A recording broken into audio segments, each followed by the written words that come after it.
O ato convocado pelo ex-presidente Jair Bolsonaro e pelo pastor Silas Malafaia reuniu 44.800 pessoas, segundo estimativa feita com base em imagens aéreas pelo grupo de pesquisa Monitor do Debate Político do Centro Brasileiro de Análise e Planejamento, em parceria com a ONG More in Common. A contagem foi feita no horário de pico do ato, às 3h44 da tarde, com uso de inteligência artificial para analisar fotos de drones.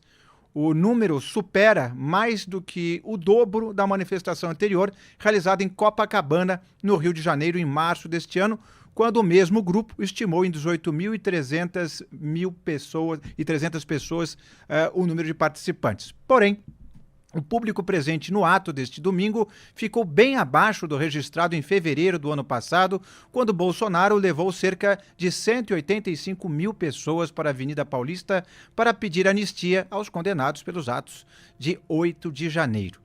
Durante a manifestação de ontem, Bolsonaro disse que não houve tentativa de golpe militar em 8 de janeiro de 2023 e chegou a falar, em inglês, que vendedores de pipoca e sorvete foram condenados por golpe de Estado no Brasil.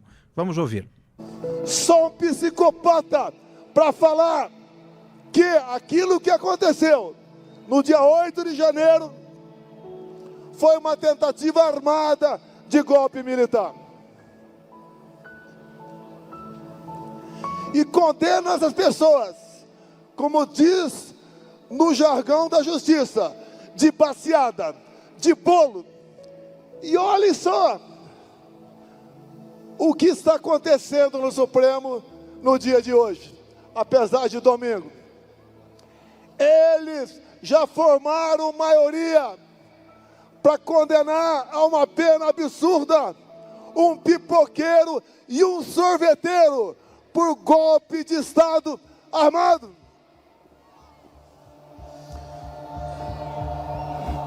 É inacreditável o que acontece.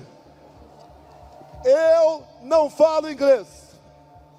Uma grande falha da minha formação.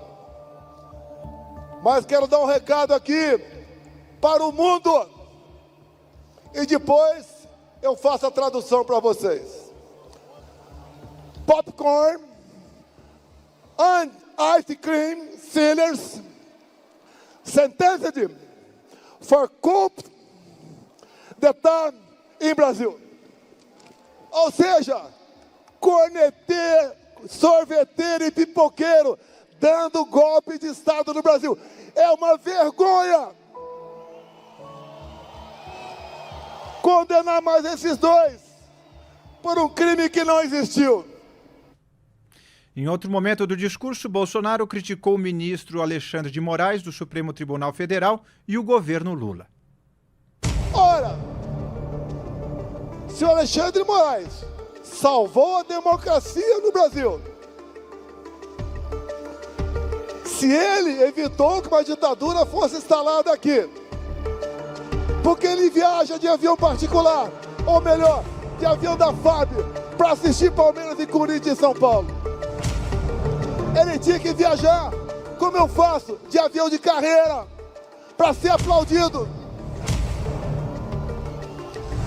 Nós sabíamos o que daria esse governo. Tanto é que no dia 2 de novembro, numa coletiva minha em Brasília, ficou marcada pelo seu início, quando eu disse: vão sentir saudades da gente. O Brasil estava voando, somando a informalidade num pleno emprego. Terminamos 22 com 54 bilhões em caixa. Criamos o Pix. O Tarcísio fez barbaridade com seus parcos recursos. Tínhamos negócio com o mundo todo. O nosso agro estava no teto. A nossa equipe econômica era fantástica. Botamos o Brasil num lugar de destaque que ele sempre mereceu. Mas a interferência, a mão pesada, fez mudar o resultado final das eleições. Bolsonaro ainda disse que o sistema busca tirar as lideranças de direita das eleições de 2026. Eu sempre peço a Deus força para resistir, sabedoria para decidir. Nós temos como sair dessa. O ano que vem, o TSE terá um perfil completamente de isenção. E podemos voltar a confiar nas eleições do ano que vem. O atual sistema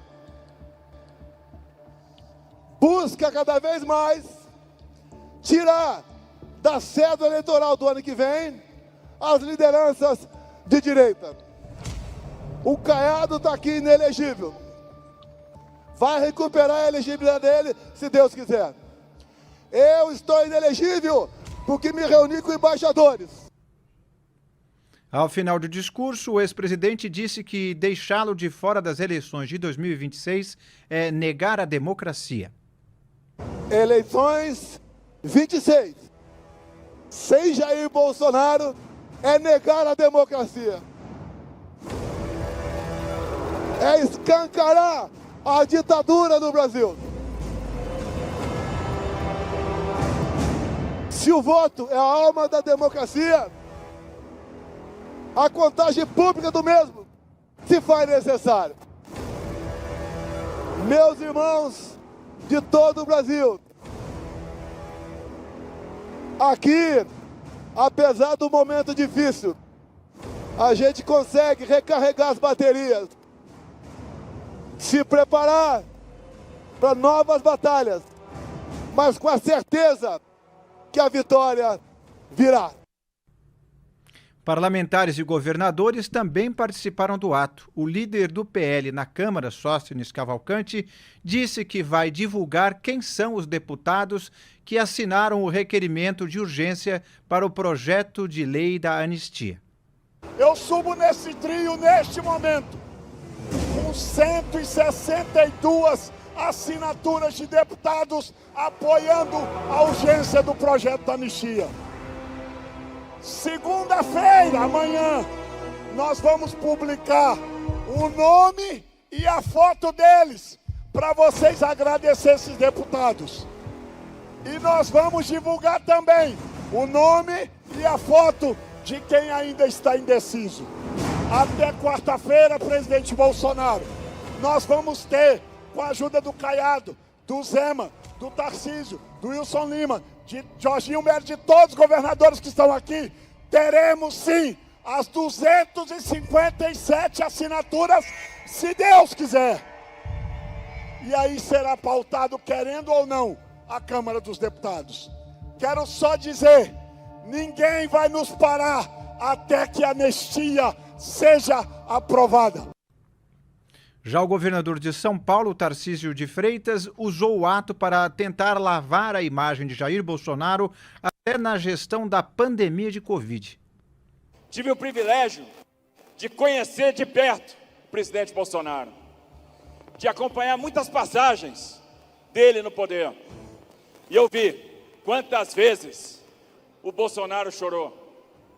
Eu me lembro do sofrimento dele no hospital, para reverter uma cirurgia, por causa de um atentado.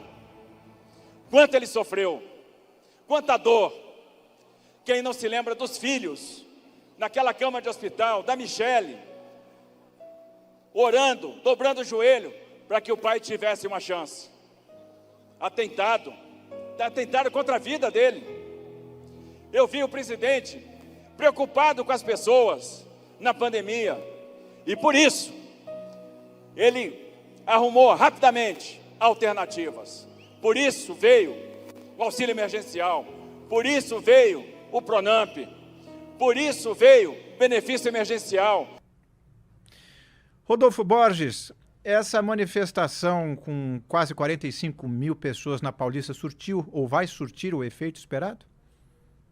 Boa tarde a todos. Depende de qual é o efeito esperado.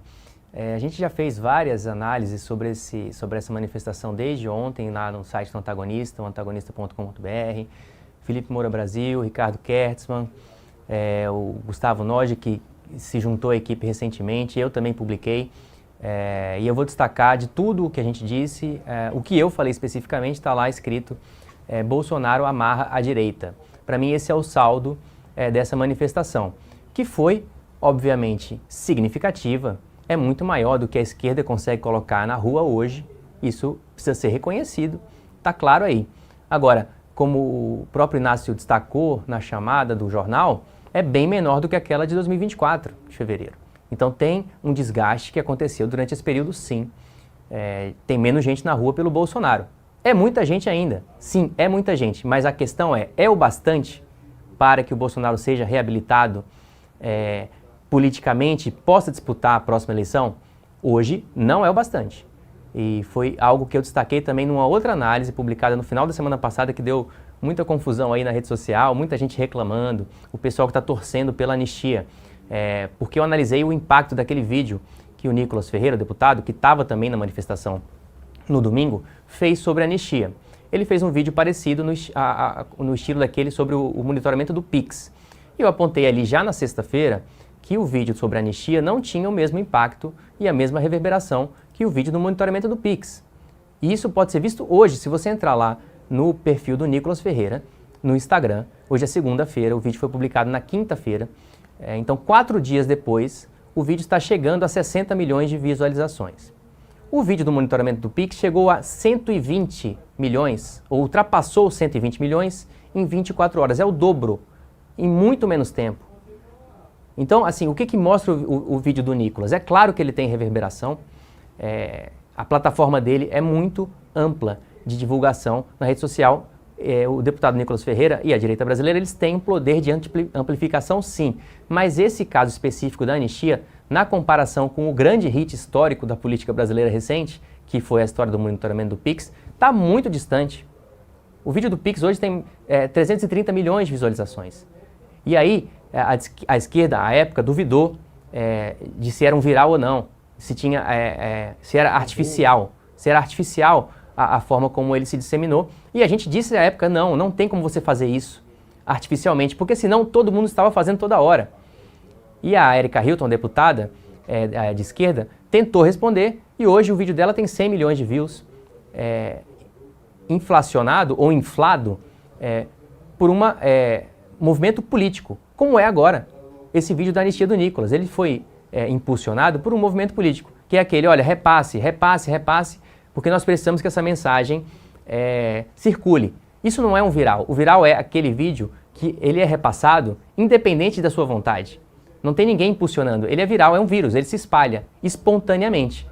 Então, o vídeo do Nicolas sobre a anistia, ele mostra esse limite da questão da anistia, como mostram também as pesquisas de opinião sobre o assunto. A maioria do Brasil, sob a ótica de várias pesquisas de opinião, essa questão da anistia não é majoritária no Brasil. E aí vem a minha última análise sobre essa história, que pode ser, isso está lá no texto que eu publiquei no Antagonista, porque essas pessoas percebem que, no final das contas, não está se tratando de anistia dos condenados pelo 8 de janeiro, mas a anistia, no final das contas, a Jair Bolsonaro. Porque isso é o que está posto e é o que ficou bem claro nessa manifestação de domingo. A manifestação, ela é chamada, o ato, ele é convocado em nome dos condenados pelo 8 de janeiro, mas os discursos todos são sobre a reabilitação do Jair Bolsonaro. Não dá para a oposição ao governo Lula, os aliados do Bolsonaro, fingirem que isso não está acontecendo. Isso está posto. E, sob certa perspectiva, e a gente falou sobre isso aqui na semana passada, colocar o Bolsonaro junto com o pessoal do 8 de janeiro na anistia dificulta a anistia ao pessoal do 8 de janeiro, porque se trata de outra questão. Reabilitar o Jair Bolsonaro para a base do governo Lula, obviamente, seria uma coisa impensável, a não ser, e aí isso também está nas nossas análises, que o Bolsonaro sirva para que o Lula seja reeleito. Essa, de onde eu vejo, é a única chance que o Jair Bolsonaro tem de conseguir, hoje, da forma como as coisas estão postas. É claro que é isso, pode acontecer coisas que a gente não tem como calcular nos próximos meses, mas como está posto hoje, a maior chance do Jair Bolsonaro se reabilitar é que o Lula, ou seus adversários no Congresso Nacional, calculem que esse é o melhor cenário para que eles venham a ganhar a próxima eleição.